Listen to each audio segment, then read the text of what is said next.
ইহুদিদের রোজার মুসলমানদের রোজার পার্থক্য কি? ইহুদিরা সাহারি খায় না। কি বললাম? সেহরি নয় বাপ, সাহারি। সেহেরুন মানে জাদু করা, আর সাহারি মানে হচ্ছে রাতের শেষ অংশের খাবার। ইহুদিরা সাহারি খায় না, মুসলমানরা সাহারি খায়। এজন্য মুহাম্মদ সাল্লাল্লাহু আলাইহি ওয়াসাল্লাম বলেছেন, ভোরের বেলা সাহারির সময় যদি খিদে নাও পায়, অন্তত এক ঢোক পানিও পান করিও। ঠিক না বে ঠিক? কারণটা কি? বাড়ি থেকে ভাববেন। ইহুদিরাও অজু করে, মুসলমানরাও অজু করে। ইহুদিরা নামাজ পড়ে, মুসলমানরা নামাজ পড়ে।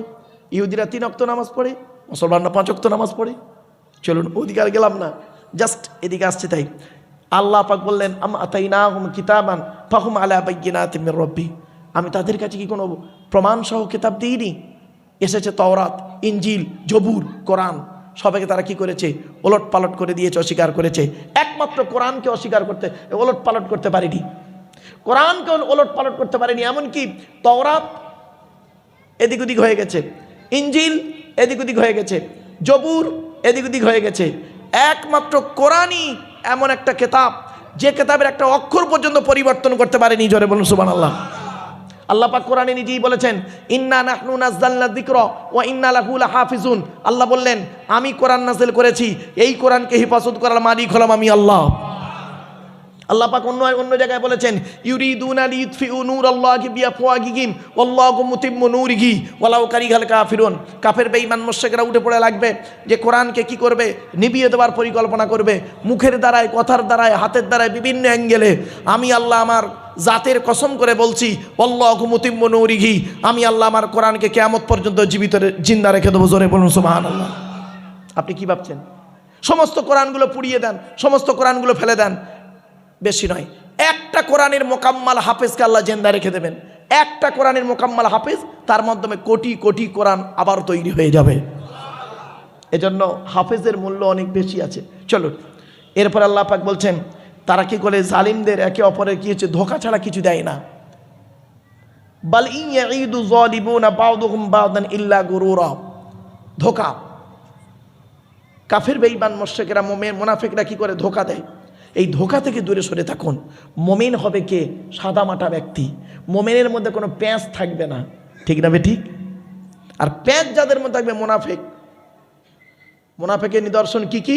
তাহলে একটু খুলে বলে দিই। মুনাফিককে চিনবেন কি দেখে? মুনাফিকের নিদর্শন হলো, একটা হাদিসে এসেছে 3টে, একটা হাদিসে এসেছে 5টা। কি করে চিনবেন মুনাফিক? শুনে নিন। 1 নম্বর বলা হয়েছে, কথায় কথায় মিথ্যা কথা বলবে, ওই লোকটা মুনাফিক। 2 নম্বরে বলা হয়েছে, ওই লোকটা মুনাফিক, ওয়াদা করলে খেলাপ করবে। 3 নম্বরে বলা হয়েছে, আমানতের খেয়ানত করবে, ও হলো মুনাফিক। আর আমানত মানে আপনারা কি বোঝেন? আমানত মানে শুধু ভাববেন না টাকা, টাকাটা শুধু আমানত নয়, আমানত অনেক দিকের হয়। 2-1টা বলি। এই ভাই আমার কাছে এই বস্তুটা দিয়েছে, আমানত। আমি যদি এই বস্তুটাকে খারাপ করে দিই, আমানতের খেয়ানত করলাম। তাহলে আমানত ব্যক্তি, বস্তু, জায়গা, অর্থ, কথা, 5 রকম হয় আমানত। তাহলে 1 নম্বর, এই বস্তুটা আমাকে দিলেন, আমি নষ্ট করে দিলাম, বস্তু খেয়ানত করলাম। উনি ওনার বাচ্চাটাকে আমার কাছে রেখেছেন, যে হুজুর আপনার কাছে আমি বাচ্চাটাকে দিলাম, আপনি একটু আলেম হাফেজ করাবেন। আমি বাচ্চাটাকে জীবনটা নষ্ট করে দিলাম, আমানতের খেয়ানত করলাম। ব্যক্তি আমানত। প্রত্যেক স্বামীর কাছে তার স্ত্রী হলো আমানত। প্রত্যেক স্বামীর কাছে স্ত্রী হলো আমানত। এটা মনে রাখবেন, কিয়ামতের মাঠে আপনাকে জবাব দিতে হবে। ধৈর্যের পরিচয় দিন, একটা একটা করে বলবো আজকের। এরপরে আসছি জায়গা আমানত। আমি আমার কিছু জায়গায় ভাইয়ের কাছে রাখলাম, উনি করলেন কি সুযোগ বুঝে বিভিন্ন অ্যাঙ্গেলে উনি নিজের নামে রেকর্ড করে নিলেন। আমি বুড়ো মানুষ, কিছু বলতে পারলাম না। জায়গা আমানত, মনে রাখবেন। এবার আসছি টাকা। কিছু টাকা রাখলাম, বুঝতে পেরেছেন। আর একটা আমানত বলছি, কথা আমানত। কি বললাম? কথা আমানত। আমি একটা কথা ভাইকে বললাম, ভাই আপনি কথাটা গোপন রাখবেন, কাউকে বলবেন না, আলেম মানুষ। উনি করলেন কি সুযোগ বুঝে সেইটাকে লোককে প্রচার করে দিলেন। কথা আমানত। আমানতের খেয়ানতকারী হলো মুনাফিক। 4 নম্বর হলো কি? যে ব্যক্তি ঝগড়ার সময় গালিগালাজ করে, সে হলো মুনাফিক। অনেক ব্যক্তি আছে তর্ক করতে করতে মা মাসি তুলে তাকে খুব গালিগালাজ করে, জানবেন ওটা মুনাফিকের নিদর্শন। সে কোনো পীর সাহেব, মৌলভী সাহেব, মুফতি সাহেব, বক্তা সাহেব, যে সাহেব হতে পারে। ইসলাম কোনো সাহেবকে দেখে না, ইসলাম তার আইনেই চলে, ঠিক না ঠিক? এটা মাথায় রাখুন। 5 নাম্বার হলো শাহাদাতু কওলি জুর। নবীজি বলেছেন যারা মিথ্যা সাক্ষী দেয়, যারা মিথ্যা সাক্ষী দেয় তারা হলো মুনাফিক। আর মুনাফিকের ঠিকানা কোথায়? ইন্নাল মুনাফিকিনা ফিদ দারকিল আসফালি মিনান নার। মুনাফিকদের ঠিকানা হলো জাহান্নামের সবথেকে নিকৃষ্ট জায়গা। মুনাফিকদের কাজ কি? আল মুনাফিকুনা ওয়াল মুনাফিকাতু বা'দুহুম মিন বা'দ ইয়ামুরুনা বিল মুনকারি ওয়া ইয়ানহাউনা আনিল মারুফ। আল্লাহ পাক কোরআনে বলছেন এক মুনাফিক অপর মুনাফিকের সঙ্গ নেয়। কিরকম সঙ্গ দেখবেন? ইয়ামুরুনা বিল মুনকারি, ভালো কাজে বাধা দেয়, ওয়া ইয়ানহাউনা আনিল মারুফ, আর খারাপ কাজে আদেশ করে। ভালো কাজে বাধা দেয়, খারাপ কাজে কি করে? উদ্বুদ্ধ করে। এরা হলো মুনাফিকের নিদর্শন। আমার বাপেরা বাড়ি থেকে ভাববেন। চলুন এবার মুনাফিকদের দেখতে কেমন হয় বলবো। আরে ভাই বলবো কি বলুন? মুনাফিকদের দেখতে আমি বলিনি, কোরআন বলছে ওয়াইদার ওয়াইতাকুম তুজিবুকা আজসামুহুম ওয়া ইন ইয়াকুলু তাসমা লিকাউলিহিম কাআন্নাকুম খুশুবুম মুসান্নাদা ইয়াহসাবুনা কুল্লা সাইহাতিন আলাইহিম হুমুল আদুগু ফাহসারুহুম কাতালাহুমুল্লাহু আন্না ইউফাকুন। সূরা মুনাফিকুনে 28 পারে আল্লাহ বলছেন মুনাফিকদের কি করে চিনবে নবী? আল্লাহ রাসূলকে নবীজি বলছেন, আল্লাহ রাসূলকে আল্লাহ পাক বলছেন কি নবী মুনাফিকদের চিনবে কি দেখে? কি দেখে চিনবে? গালে দাড়ি, মাথায় টুপি, নামাজও পড়ে, রোজাও রাখে, পাগড়িও পরে। কি দেখে চিনবেন মুনাফিককে? বলছে 1 নাম্বার হলো ওয়াইদা রাআইতাহুম তুজিবুকা আজসামুহুম, ওদের দেহটা দেখলে তুমি আশ্চর্য হয়ে যাবে, চাকচিক্য থাকবে। আর কি?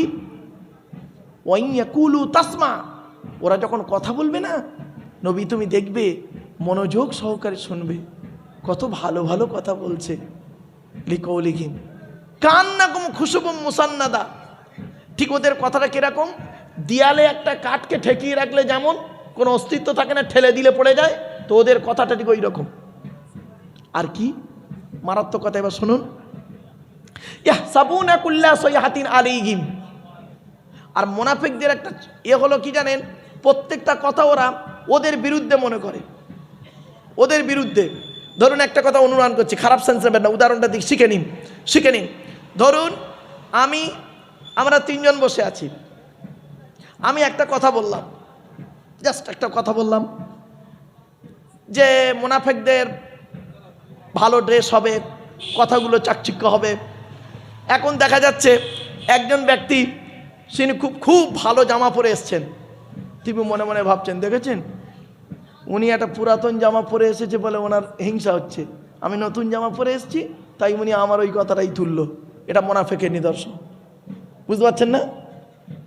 আর আপনি পড়েছেন আপনার ব্যাপার। কোরআনে আল্লাহ বলেছেন ইয়া বানি আদমা খুযু যিনাতাকুম ইনদা কুল্লি মাসজিদিন ওয়া কুলু ওয়াশরাবু ওয়া লা তুসরিফু। হে আদমের সন্তানেরা উত্তম পোশাক পরিধান করে মসজিদে গিয়ে নামাজ পড়ো। আরো কোরআনে বলা হয়েছে ইয়া বানি আদমা কদ আনজালনা আলাইকুম লিবাসান ইউয়ারি সাওআতিকুম ওয়া রিশা ওয়া লিবাসুত তাকওয়া। হে আদমের সন্তান আমি তোমাদের জন্য উত্তম পোশাক নাযিল করেছি, সেই পোশাক পরো। তা আপনি কেন ওটাকে আপনার বিরুদ্ধে নিলেন?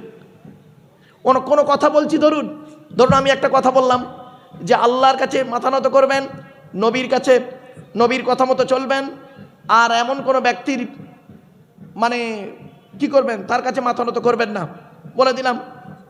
হয়তো আমি বললাম আপনাকে, জাস্ট উদাহরণ আমি আপনাকে বললাম যে টাকা পয়সা যদি আপনি ব্যয় করেন, সর্বপ্রথম কোরআনে আল্লাহ পাক বলেছেন কুল মা আনফাকতুম মিন খায়রিন ফালিল ওয়ালিদাইনি ওয়াল আকরাবিন।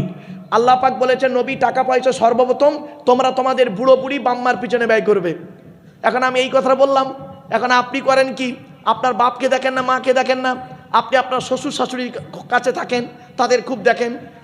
আমার কথা শুনি আপনার রাগ হচ্ছে, দেখেছেন আমি আমার শ্বশুর শাশুড়ি টাকা দিই বলে মারুফ সাহেবের হিংসা, লাউ ঠেলা, আমি আমার পথেই চলছি।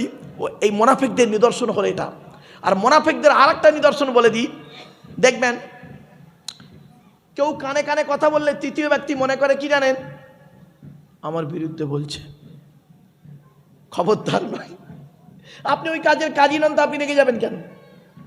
রাগার কোনো ব্যাপার নেই, ব্যাস এটা মাথায় রাখুন। এই জন্য এই প্রাসঙ্গে আলোচনা তাই বললাম। এরপর আল্লাহ পাক বলছেন, আল্লাহর ক্ষমতা নিয়ে আল্লাহ বলছেন। আচ্ছা বাপেরা, আজকের এখানে ভূগোলের একটা আলোচনা। ভূগোল আপনারা জানেন বায়ুমণ্ডলের স্তর আছে, স্ট্র্যাটোস্ফিয়ার, এক্সোস্ফিয়ার, আয়নোস্ফিয়ার আছে। এটা কোরআনের আয়াত থেকে বেরিয়েছে। আল্লাহ পাক বললেন, ইন্নাল্লাহা ইমসিকুস সামাওয়াতি ওয়াল আরদা আন তাজুলা ওয়ালা ইন জালাতা ইন আমসাকুহুমা মিন আহাদিম মিন বাদি ইন্নাহু কানা হালিমান গফুরা। আল্লাহ পাক বলছেন, আসমান আর জমিনের মধ্যবর্তী জায়গায় একটা স্তর আছে, ওই স্তরের উপরে যারা থাকবে মহাশূন্যে ভেসে বেড়াবে, স্তরের নিচে যারা থাকবে মাটি তাদের আকর্ষণ করে রাখবে। কোরআনের এই আয়াতকে নিয়ে কে গবেষণা করলো? 1665 খ্রিস্টাব্দে আপেল গাছের তলায় গালে হাত দিয়ে বসে বসে ভাবতে ভাবতে বের করলেন, মধ্যাকর্ষণ শক্তি আবিষ্কার করে ফেললেন। Second scientific sir Isaac Newton ভাবতে ভাবতে বের করলেন আপেল গাছের তলায় বসে বসে। আল্লাহ পাক কি বলছেন দেখি, ইন্নাল্লাহা ইমসিকুস সামাওয়াতি ওয়াল আরদা আন তাজুলা, নিশ্চয়ই আল্লাহ আসমান জমিনকে ধরে রেখেছে যাতে করে সেটা টলে যায়। আর কি, ওয়ালা ইন জালাতা ইন আমসাকুহুমা মিন আহাদিম মিন বাদি, আর যদি একবার আসমান জমিন টলে যায় তাহলে তিনি ছাড়া আর কারোর ধরার ক্ষমতা নেই। ঠিক না বেঠিক? এটা মনে রাখবেন। এই জন্য পৃথিবী ধ্বংসের লক্ষণ, আল্লাহ ভূমিকম্প দিয়ে পৃথিবী ধ্বংস করে দেবে। পৃথিবী ধ্বংসের কয়েক কোটা লক্ষণ আছে, তার মধ্যে 1 নম্বর হলো বিদ্যা উঠে চলে যাবে, 2 নম্বর ব্যভিচার বেড়ে যাবে, 3 নম্বর মদ খাওয়া বেড়ে যাবে, 4 নম্বর সুদ খাওয়া বেড়ে যাবে, 5 নম্বর ঘুষ খাওয়া বেড়ে যাবে, আরও অনেকগুলো আছে, একটা করে আসছে পরে। ইন্নাহু কানা হালিমান গফুরা, নিশ্চয়ই সে আল্লাহ হলেন কি দয়ালু এবং ক্ষমাকারী। এরপর আল্লাহ পাক বলছেন, কুফরি যারা করে, অস্বীকারীরা তারা কি করে জানেন? ওয়া আকসামু বিল্লাহি জাহাদা ঈমানিহিম লাইন জাআক নাযীরুম লায়াকুনুন্না আহদা মিন ইহদাল উমাম ফালাম্মা জাআকুম নাযীরুম মা যাদাকুম ইল্লা নুফুরা। তারা কি করে জানেন? কসম আল্লাহর উপরে কসম খেয়ে তারা তাদের ঈমানটাকে মজবুত করার চেষ্টা করে। কেন? তাদের কাছে এসেছে একজন নাজির, ভয় দেখানেওয়ালা। আর কে? যত তাদেরকে বলে নবী রাসূলুল্লাহ তাদেরকে যতই বলে তোমরা আল্লাহর পথে ফিরে আসো, মা যাদাকুম ইল্লা নুফুরা, তাদের বক্রতা, হিংসা, নোংরাটাই তাদের মধ্যে বেশি বেড়ে যায়। এজন্য বাপেরা আল্লাহর কোরআন নবীর হাদিস মোতাবেক জীবনযাপন করুন। এরপর আল্লাহ পাক বলছেন, তারা অহংকার করে ইস্তিকবারান ফিল আরদি, জমিনের মধ্যে অহংকার, মাকরা সাইয়্যি, আর খারাপ ষড়যন্ত্র করে। আর কি করে? আর তাদের ষড়যন্ত্র তাদেরকেই ঘিরে ফেলে। ওয়ালা ইয়াহিকুল মাকরু সাইয়্যু ইল্লা বিআহলি, দেখবেন যারা ষড়যন্ত্র করে মানুষকে ক্ষতি করার জন্য আল্লাহ পাক তাদেরকে সেই ষড়যন্ত্রে ফেলে দেয়। এখান থেকে একটা বাক্য শুনে নিন, আল্লাহ ছাড় দেয়, ছেড়ে দেয় না। আপনি কি ভাবছেন আপনি একজনকে ঠকাবেন আজকে? আপনাকে একদিন ঠকতেই হবে, একদম 100%। আল্লাহর বিচার হলো সূক্ষ্ম বিচার। তাই আল্লাহ পাক বলছেন, ওয়ালা ইয়াহিকুল মাকরু সাইয়্যু ইল্লা বিআহলি, যারা করে ষড়যন্ত্র, শত্রুতা করে ষড়যন্ত্র করে, আল্লাহ পাক তাদেরকে তাদের ষড়যন্ত্রে ফেলে দেয়। এরপর আল্লাহ পাক বলছেন, ফাহাল ইয়ানজুরুনা ইল্লা সুন্নাতাল আউয়ালিন, তারা কি দেখে না? তারা কি দেখে? সুন্নাতাল আউয়ালিন, প্রথম তরিকা। আর আল্লাহ পাক বলছেন, ফালান তাজিদা লি সুন্নাতিল্লাহি তাবদীলা, আল্লাহর সুন্নাত অর্থাৎ আল্লাহর তরিকা, আল্লাহর যে নিয়মাবলী কোনো পরিবর্তন পাবে না, আর কোনো উল্টো পাল্টা হবে না। জোরে বলুন সুবহানাল্লাহ। যারা ওলি হবে, শুনে নিন, যারা ওলি হবে, হাক্কানি পীর হবে, তারা জীবনে কোনো দিন আল্লাহর কথা, নবীর কথাকে পরিবর্তন করবে না। কোরআনে বলা হয়েছে সূরা ইউনুসের 62 নম্বর আয়াত, লা তাবদীলা লিকালিমাতিল্লাহ, আল্লাহর কথার যারা পরিবর্তন করবে না। ওলি হতে গেলে তার 50টা শর্ত আছে, তার মধ্যে এই 50টা শর্তের ভিতরে একটা হলো কি, লা তাবদীলা লিকালিমাতিল্লাহ, আল্লাহর কথার কোনো পরিবর্তন করবে না। এজন্য খাঁটি মোমেন যে হবে আল্লাহর কথার পরিবর্তন করতে যাবে না। আর যারা খাঁটি মোমেন হবে না, যারা আল্লাহকে অস্বীকার করবে আর অহংকার করে পৃথিবীতে চলবে, তারা করবে কি, পৃথিবীতে অস্বীকার করবে, বিভিন্ন দিক থেকে সুযোগ খুঁজবে। একটা সুযোগ খোঁজার উদাহরণ দেবো। এই দেখুন, নবীজির জামানার ঘটনা। লোকটার নাম হলো সালাবা। কি বললাম? সালাবা। নবীজি একদিন, এই ঘটনাটা কোথায় আছে? এ শানে নজুলটা হলো, এ শানে নজুল আয়াতটা কোথায় আছে? সূরা তাওবা।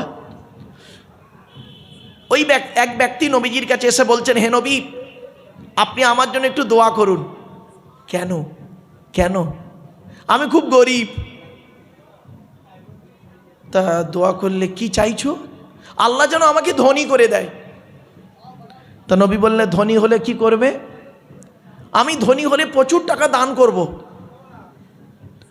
নবীজি বললেন, আল্লাহ যাকে চায় ধনী বানায়, যাকে চায় তাকে গরিব বানায়। তবুও সাহাবী ব্যক্তিটা শুনছে না, আবার বলছে, হে নবী, আপনি আল্লাহর কাছে একটু দোয়া করুন আমার জন্য, আল্লাহ যেন আমাকে ধনী বানিয়ে দেয়, ধনী বানিয়ে দেয়।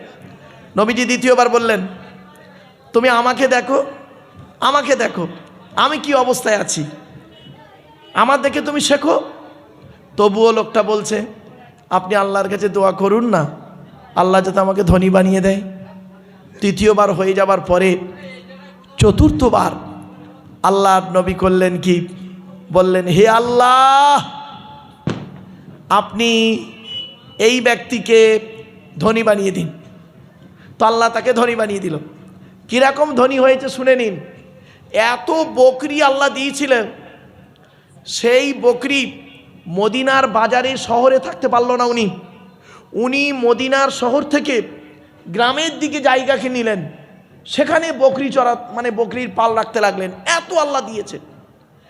1 বছর হয়ে যাবার পর আল্লাহর নবী একজন ব্যক্তিকে পাঠালেন, যাও তো সাহাবার কাছে যাও তো, জাকাত ফরজ হয়ে গেছে ওর উপরে, জাকাতটা নিয়ে এসো।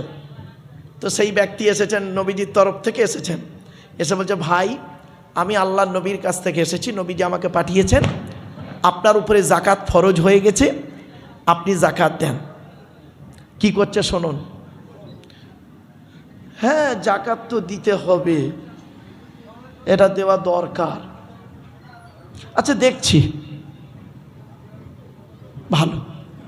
কিছুক্ষণ পরে বলছে, আচ্ছা ভাই আপনি চলে যান, আমি আগামী বছরের জাকাত 2 বছরের জাকাত একসঙ্গে আমি পাঠিয়ে দেবো।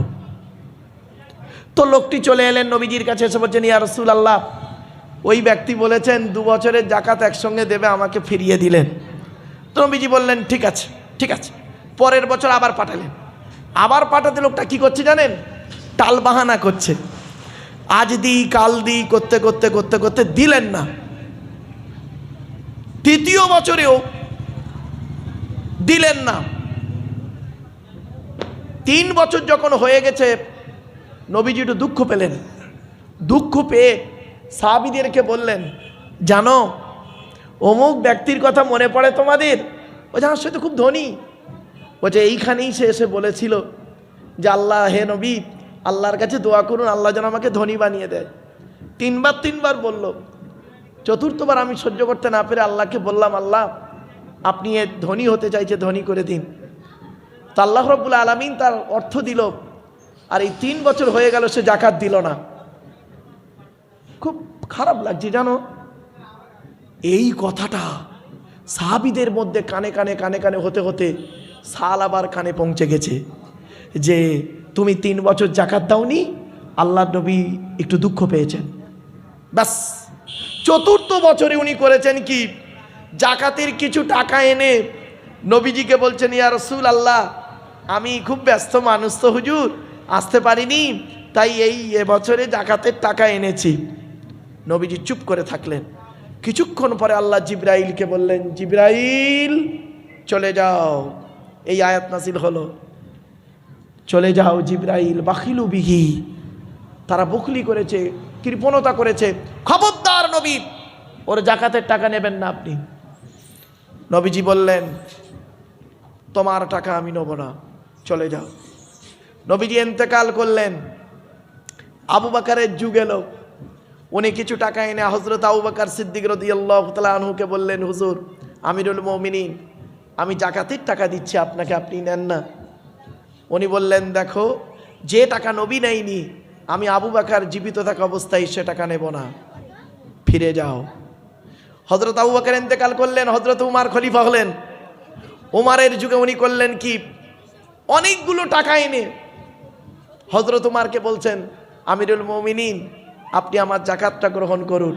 হযরত উমর বললেন, যে টাকা রসুল নেয়নি, আবু বকর নেয়নি, আমি উমর কখনোই ও টাকা নিতে পারবো না, চলে যাও। হযরত উমর রাদিয়াল্লাহু তাআলা আনহু ইন্তেকাল করলেন। হযরত উসমান গনি রাদিয়াল্লাহু তাআলা আনহু খলিফা হলেন। হযরত উসমান গনির কাছে এসে খুব কান্নাকাটা করছেন, খুব কান্নাকাটা করছে আর বলছে আমার যাকাতটা আপনি দয়া করে নিন। হযরত উসমান গনি রাদিয়াল্লাহু তাআলা আনহু বললেন, যে টাকা নবী নেয়নি, যে টাকা নবী নেয়নি, আবু বকর ওমর নেয়নি, উসমান সে টাকা কোনো দিন নেবে না, চলে যাও। লাস্টে কি হলো শুনুন, লাস্টে কি হলো? ওই ব্যক্তি সব শেষ হয়ে গেল।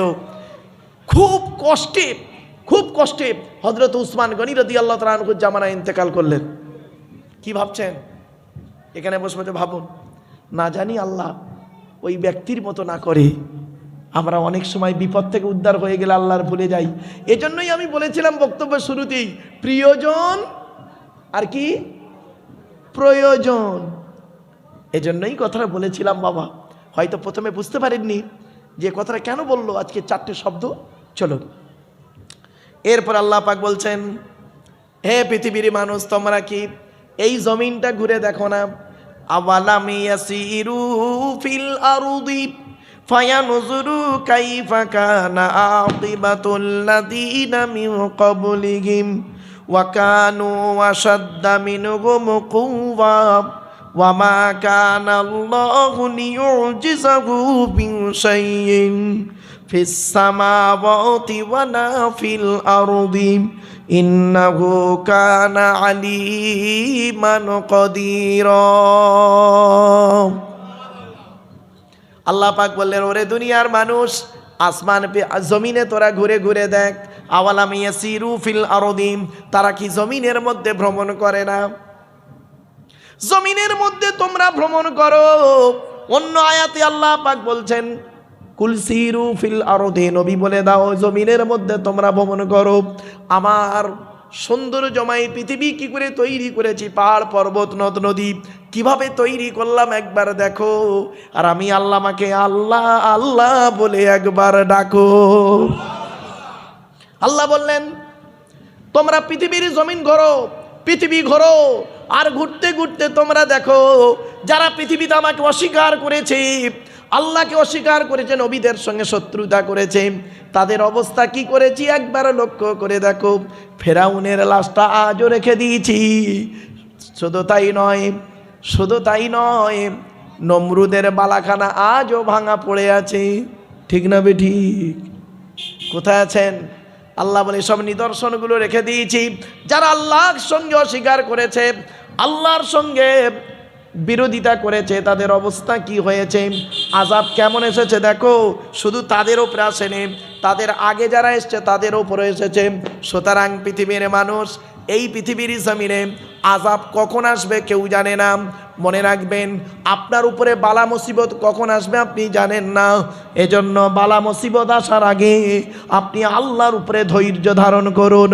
তাই আল্লাহ পাক কোরআনে 104 জায়গায় বলেছেন, কত কত কত 104 জায়গায় আছে ধৈর্যের কথা, সবরের কথা। সবর শব্দটা 104 জায়গায় কোরআনে আছে।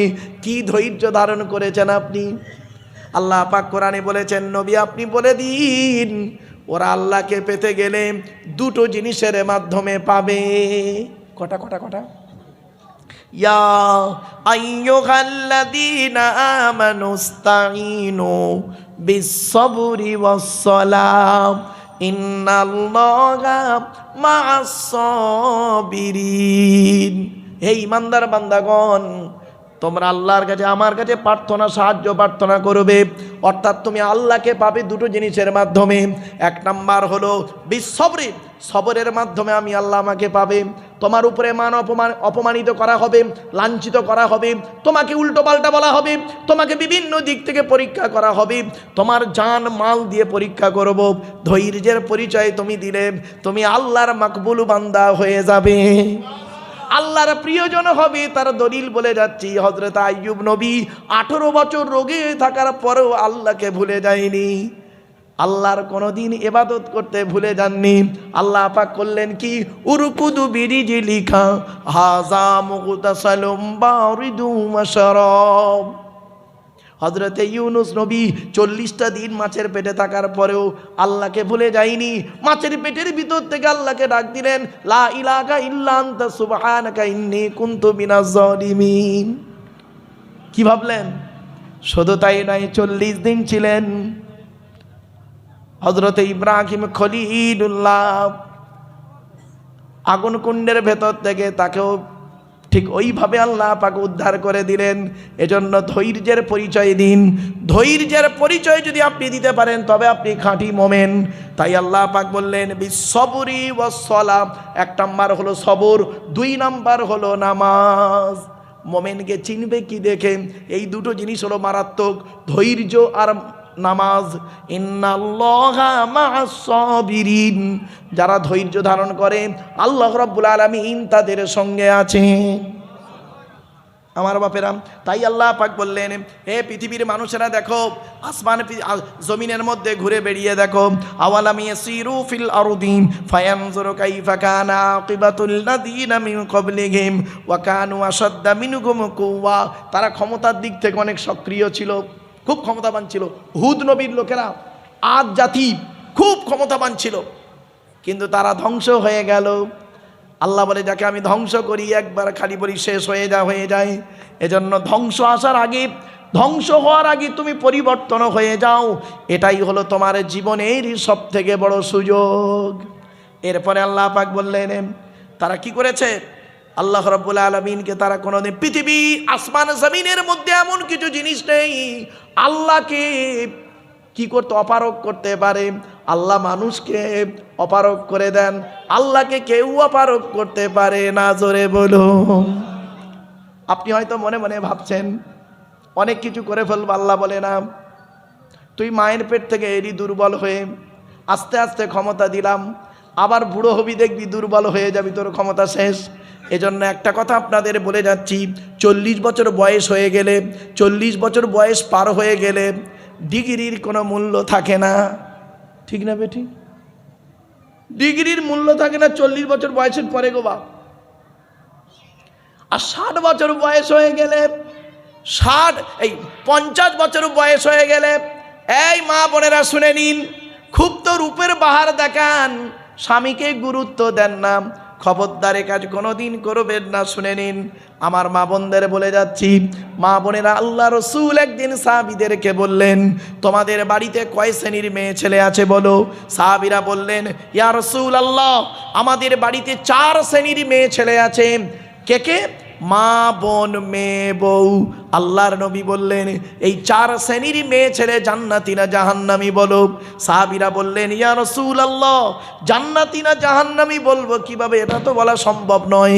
আল্লাহর নবী বললেন যে সমস্ত মেয়েদের মধ্যে কমসে কম 6টা অভ্যাস থাকবে, ওই মেয়ে ছেলে যত নামাজ পড়বে, রোজা রাখবে, হজ করবে, ওই মেয়ে ছেলে হবে জাহান্নামী।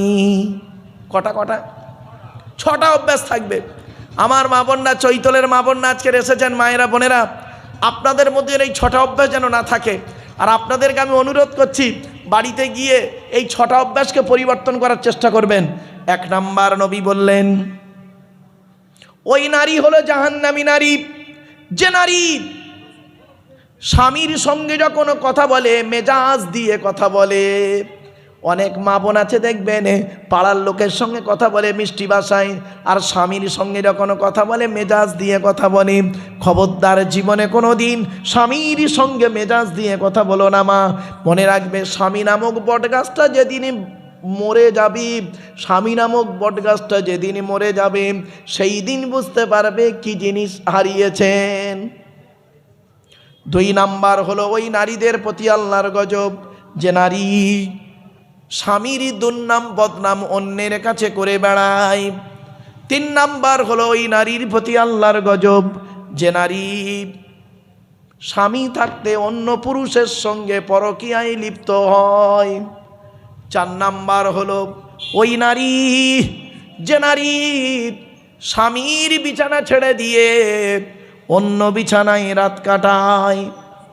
5 নাম্বার হলো ওই নারীর প্রতি আল্লাহর গজব, যে নারী স্বামীর পরিবারের সঙ্গে খারাপ আচরণ করে।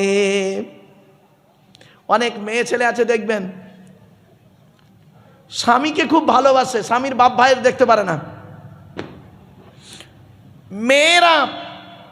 মেয়েরা আর ছেলেরা পার্থক্য কি জানেন? শুনুন, পুরুষ তার শ্বশুর শাশুড়িকে জানা ভক্তি করে, তার 4 আনা যদি নারীরা ওদের শ্বশুর শাশুড়ির ওই ভক্তি করত, চারা না, সংসারটা জান্নাত হয়ে যেত। বেশিরভাগ মেয়েদের সংসার নষ্ট হয় মেয়ের মায়ের কান ভাঙানিতে। যে মেয়ের মা যত বেশি চালাক, ওই মেয়ের কপালে তত তাড়াতাড়ি তলক। বাস্তব কথা বললাম, রাগ করবেন না। যে মেয়ে ছেলে দেখবেন বিয়ের পরে স্বামীর কথার গুরুত্ব না দিয়ে ওর বাম্মার কথায় ওঠে বসে, ওই নারী হলো জাহান্নামী নারী। শুনে নিন, একজন পুরুষ 4 জনকে খুশি করলে জান্নাতি। পুরুষ, তুমি তোমার রব আল্লাহকে খুশি করো। 2 নাম্বার পুরুষ, তুমি তোমার নবীকে খুশি করো। 3 নাম্বার পুরুষ, তুমি তোমার জন্মদাতা বাপকে খুশি করো। 4 নাম্বার পুরুষ, তুমি তোমার পেটে ধরা মাকে খুশি করো। আগে ভালো ছেলে হন, পরে ভালো জামাই হবেন। আমরা ভালো ছেলে হতে পারিনি, ভালো জামাই হতে পেরেছি। বাড়িতে গিয়ে ভাববেন। শুধু তাই নয়, একজন নারী 3 জনকে খুশি করলে জান্নাতি। 1 নাম্বার নারী, তুমি তোমার রব আল্লাহকে খুশি করো, অর্থাৎ কোরআন মোতাবেক জীবনযাপন করো। 2 নাম্বার নারী, তুমি তোমার নবীকে খুশি করো, নবীর হাদিস মোতাবেক জীবনযাপন করো। মেয়েদের 5 রকম পোশাক পরা হারাম। করকম 5 রকম পোশাক পরা হারাম। মা বোনেরা ভালো করে শুনে নিন। 1 নাম্বার, মেয়েদের ওই পোশাক পরা হারাম যে পোশাকটা গায়ের সঙ্গে চাপটে থাকে। আপনারা কি বলেন? টাইট ফিট পোশাক, এটা পরা হারাম। তবে পরতে পারো, ওর সঙ্গে ওর উপরে চাদর বা কাপড় দিয়ে ঢেকে নিতে হবে। 2 নাম্বার, মেয়েদের ওই পোশাক পরা হারাম যে পোশাকটা পরলে বাইরে থেকে ভেতরের অঙ্গ দেখা যায়। অনেক মা বোন আছে এমন কিছু পোশাক পরে, আপনি কেমন পিতা, কেমন বাপ, নিজের মেয়েকে, একটা 16 বছরের মেয়েকে একটা জামা কিনে দিয়েছেন ঈদের সময়, মুশারির থেকেও খারাপ আপনি বাপ। 3 নাম্বার হলো মেয়েদের ওই পোশাক পরা হারাম যে পোশাকটা, তুমি যে ধর্মের মহিলা, অন্য ধর্মের পোশাক পরা হারাম তোমার জন্য। 4 নাম্বার, মেয়েদের ওই পোশাক পরা হারাম যে পোশাকটা বিপরীত লিঙ্গের মতো। তার মানে কোনো মেয়ে ছেলে বেটা ছেলের পোশাক পরতে পারবে না, কোনো বেটা ছেলে মেয়ে ছেলের রূপ ধারণ করতে পারবে না। অনেক মা বোন আছে, বাচ্চা ছেলে মেয়েকে আপনি, আপনার 6 বছরের বাচ্চা মেয়েকে আপনি জিন্সের প্যান্ট আর গেঞ্জি পরিয়ে দিলেন। ওই মেয়েটা 16 বছর বয়স হলে ও কি বোরকা পরবে আশা করলেন? বাড়ি থেকে ভাববেন। তারপরে 5 নাম্বার বলা হয়েছে, 5 নম্বরে বলা হয়েছে ওই মেয়েটির ওই মেয়ে ছেলে, মেয়েদের ওই পোশাক পরা হারাম যে পোশাকটা পরলে বিপরীত লিঙ্গকে আকর্ষণ করে। মা বোনদের বলে যাচ্ছি, মায়েরা বোনেরা, আল্লাহ আপনার যে রূপ দিয়েছে, এই রূপ কেবলমাত্র আপনার স্বামীর জন্য। স্বামী ছাড়া অন্যের কাছে যদি কোনো মহিলা তার রূপ প্রকাশ করে, জাহান্নামী নারীর পরিচয়। এজন্য মা বোনদের বলে যাচ্ছি, মায়েরা বোনেরা, স্বামীকে গুরুত্ব দিন, স্বামীকে কোনোদিন কাঁদাতে যাবেন না। আজকের অনেক মা বোন দেখা যায় স্বামীর সঙ্গে ঝগড়া হয়েছে, শ্বশুর শাশুড়ির নামে বধূ নির্যাতন কেস দিয়েছে। ঠিক না বেটি? শ্বশুর শাশুড়ির নামে বধূ নির্যাতন কেস। আপনি ভাবলেন কি করে? আপনাকে আল্লাহ ছেড়ে দেবে না? আপনি শ্বশুর শাশুড়ি বেচারা ভালো মানুষ, তারা অত সাথে প্যাঁচে থাকে না। স্বামী স্ত্রী ঝগড়া করেছে, শ্বশুরের নামে কেস, শাশুড়ির নামে কেস। খবরদার নয়, মনে রাখবেন, ক্ষমতার অপব্যবহার আপনি করবেন না, কবরে আপনার শুতে হবে। তাই আল্লাহ রাব্বুল আলামিন বললেন, ইন্নাহু কানা আলিমান কদির, নিশ্চয়ই আল্লাহ রাব্বুল আলামিন সব জানেন, তিনি হলেন সবথেকে বড় ক্ষমতাবান। এরপরে আল্লাহ পাক বললেন, শুনে নিন, এই লাস্টের এই আয়াতটার কথা আপনাদেরকে বলি। এই আয়াতটার একটু আলোচনা খুব দীর্ঘ, তার আগে একবার দরুদ শরীফ। আল্লাহুম্মা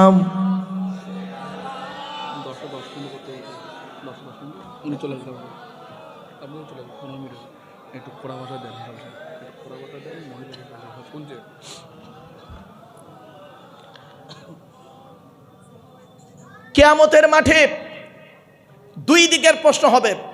কদিকের? তাড়াতাড়ি উত্তর দেন, তাড়াতাড়ি। আল্লাহর তরফ থেকে প্রশ্ন, বান্দার তরফ থেকে প্রশ্ন। আল্লাহর তরফ থেকে কি প্রশ্ন হবে? আল্লাহর হক, হুকুকুল্লাহ, আল্লাহর হক। আর বান্দার তরফ থেকে কি প্রশ্ন? হুকুকুল ইবাদ, বান্দার হক। তো আল্লাহর হক কি? চলুন, আল্লাহ বলবেন আমাকে আপনাকে, নামাজ পড়েছিলিস, রোজা রেখেছিলিস? তা আমি আপনি সেই দিন কি বলবো মার খাবার ভয়ে? আল্লাহ মাঝে মাঝে করেছি, মাঝে মাঝে করিনি, আল্লাহ মাফ করে দিন। আল্লাহ বললেন রোজা রেখেছিলিস? আমরা কি বলবো? আল্লাহ মাঝে মাঝে রোজা রেখেছি, মাঝে মাঝে রোজা রাখিনি। আল্লাহ বলবেন কেন? তো 1 মাস রাখার কথা। আল্লাহ, আমরা তখন কি বলবো জানেন? আল্লাহ এত কাজের চাপ, প্রচুর ব্যস্ত মানুষ ছিলাম। তা আল্লাহ বলবেন ব্যস্তটা কার জন্য হলি? আল্লাহ ছেলে মেয়ের ভবিষ্যতের জন্য, স্ত্রীর মুখে অন্ন জোগানোর জন্য, পিতামাতাকে ভালো রাখার জন্য, ওদের জন্য। তাই কিয়ামতের মাঠে তোর এই করুণ দৃশ্য দেখে তাদেরকে দেখা পেয়েছিস? যাদের জন্য পৃথিবীতে এত কিছু করলি, কিয়ামতের মাঠে তাদেরকে দেখতে পেয়েছিস? তখন বান্দা বলবে আল্লাহ দেখতে তো পেয়েছিলাম, সব বেঈমান, সব বেঈমান। কেন? কাকে দেখতে পেলি? সে বাপটাকে দেখতে পেয়েছে। হাজী সাহেব বাপ কি করলো? আমার দেখে এই করুণ দৃশ্য দেখে সরে পালালো। আর কে পালালো? মাকে দেখতে পেলাম, আমার এই করুণ দৃশ্য দেখে মাটাও সরে গেল। কেন? আমি আল্লাহ কোরআনে পৃথিবীতে বলে দিইনি? তোদের কাছে কোনো বক্তা, কোনো আলেম তোদেরকে বলেনি আমার কোরআনের এই আয়াতটা? বান্দা তখন বলল আল্লাহ কোন আয়াত? ইয়া আইয়ুহান নাসুত্তাকু রাব্বাকুম ওয়াখশাউ ইয়াওমান লা ইয়াজজি ওয়ালিদুন আও ওয়ালাদিহি ওয়ালা মাউলুদুন হুয়া জাযিন আও ওয়ালিদিহি শাইয়্যা ইন্না ওয়া'দাল্লাহি হাক্কুন ফালা তাগুররান্নাকুমুল হায়াতুদ দুনিয়া ওয়ালা ইয়াগুররান্নাকুম বিল্লাহিল গরুর। 21 নম্বর পারা 13 নম্বর পৃষ্ঠার একেবারে 11 নম্বর লাইন, সূরার নাম সূরা লোকমানের 33 নম্বর আয়াত। হে মানব জাতি, সেই দিনের ভয়ে তোরা কর যেদিন বাপ তার ছেলের কোনো উপকার করতে পারবে না। তোদেরকে বলেনি? তখন বান্দা বলবে আল্লাহ বলেছিল তো, গুরুত্ব দেইনি। আর কাকে দেখতে পারি কিয়ামতের মাঠে? আল্লাহ ছেলে মেয়েগুলো আমার দেখতে পেয়ে সরে গেল। ছেলে মেয়ে গেছে, আর কে গেল? তো সে বউটা কোথায় গেল? আল্লাহ বলবে ও তো বদমাস, ও তো আমাকে দেখেই আগে সরে পালিয়েছে। আল্লাহ বলবে কেন? পৃথিবীতে কেউ বলেনি আমার কোরআনের বাণী? কোন আয়াত? আল্লাহ ইয়াউমা ইয়াফিরুল মারউ মিন আখিহি ওয়া উম্মিহি ওয়া আবিহি ওয়া সাহিবাতিহি ওয়া বানিহি লিকুল্লি মিরইম মিনহুম ইয়াউমা ইযিন শাআনুন ইউগনি। সেই দিনের কথা তোরা মনে কর বান্দা, যেদিন বাপ তার ছেলের কোনো উপকার করতে পারবে না, ছেলে তার বাপের কোনো উপকার করতে পারবে না, ভাই ভাই থেকে সরে যাবে। শুধু তাই নয়, ছেলে মেয়ে তোমার থেকে চলে যাবে। শুধু তাই নয়, তোমার স্ত্রীও তোমার থেকে চলে যাবে, বন্ধু বান্ধব চলে যাবে। প্রত্যেকেই বলবে আল্লাহ আমার কি হবে, আমার কি হবে? এই দিনের খবর তোর কেউ বলেনি। তখন আপনি আমি বলবো আল্লাহ বলেছিল, এখন উপায় কি? আল্লাহ বলল তুই নিজেই বল কি করব, তুই নিজেই বল কি করব। কিরামান কাতিবিন ইয়ালামুনা মা তাফআলুন। আল্লাহ বলবেন ওর গলায় আমলনামাটা ঝুলিয়ে দে। আচ্ছা আপনাদের এলাকায় হাজিরা হজ করতে যায় তো? আরে ভাই বলুন না, দমদম এয়ারপোর্টে তুলতে যান তো? আর দেখবেন প্রত্যেক হাজির গলায় একটা কালো করে ব্যাগ থাকে না? আর ব্যাগ থাকি তো নাকি? আর ব্যাগে সব পাসপোর্ট টাসপোর্ট ভিসা টিসা সব থাকে তো? ওইটা আমি একবার তুলতে গেছিলাম আমার এক বন্ধুকে হজে। তো হজে তুলতে গিয়ে ওই জিনিসটা দেখে কোরআনের এই আয়াতটা মনে পড়েছে। কিয়ামতের মাঠে আল্লাহ কি করবে শুনুন, ওয়াকুল্লা ইনসানিন আলজামনাহু তাইরাহু ফি উনুকিহি ওয়া নুখরিজু লাহু ইয়াউমাল কিয়ামাতি কিতাবান ইয়ালকাহু মানশুরা ইকরা কিতাবাকা কাফা বিনাফসিকাল ইয়াউমা আলাইকা হাসিবা। 15 নম্বর পারা সূরা বনী ইসরাইল। আল্লাহ বললেন আজকের গলায় তোর আমলনামাটা লটকে দেবো, আর আমলনামা খোলা অবস্থায় দেবো, তুই নিজেই পড়। ইকরা কিতাবাক, তুই তোর আমলনামাটা পড় আর নিজেই পড়ে নিজেই বিচারটা কর কোথায় যাবি। সেই দিন আমি আপনি কি করব? নিজের পাপের কথা স্মরণ করে চুপচাপ, নিরুপায়, অসহায়। তাই আল্লাহ পাক বললেন ওয়া মা কানাল্লাহু লিইউজিজাহু মিন শাইইন ফিস সামাওয়াতি ওয়ালা ফিল আরদি। এই আয়াত বাপেরা অনেক দীর্ঘ আলোচনা তো। আল্লাহ পাক বললেন এই জন্য পৃথিবীর কোনো জিনিস বস্তু আমাকে অক্ষম করতে পারবে না, তোরা নিজেরাই অক্ষম হয়ে যাবি সেই দিন, নিরুপায়। তখন আমি কি বলবো? আল্লাহ আপনার দয়া ছাড়া আর কোনো উপায় নেই। তখন বান্দা আল্লাহকে বলবো আল্লাহ একটা কথা বলবো আপনাকে। আল্লাহ বলে বল, তোর যা বলার বলে নে। আল্লাহ আমরা তখন বলবো আল্লাহকে আল্লাহ আপনি তো কোরআনে এই কথাটা বলেছিলেন কি কুল ইয়া ইবাদিয়াল্লাযীনা আসরাফু আলা আনফুসিহিম লা তাকনাতু মির রাহমাতিল্লাহ ইন্নাল্লাহা ইয়াগফিরুয যুনুবা জামিআ ইন্নাহু হুয়াল গফুরুর রহিম।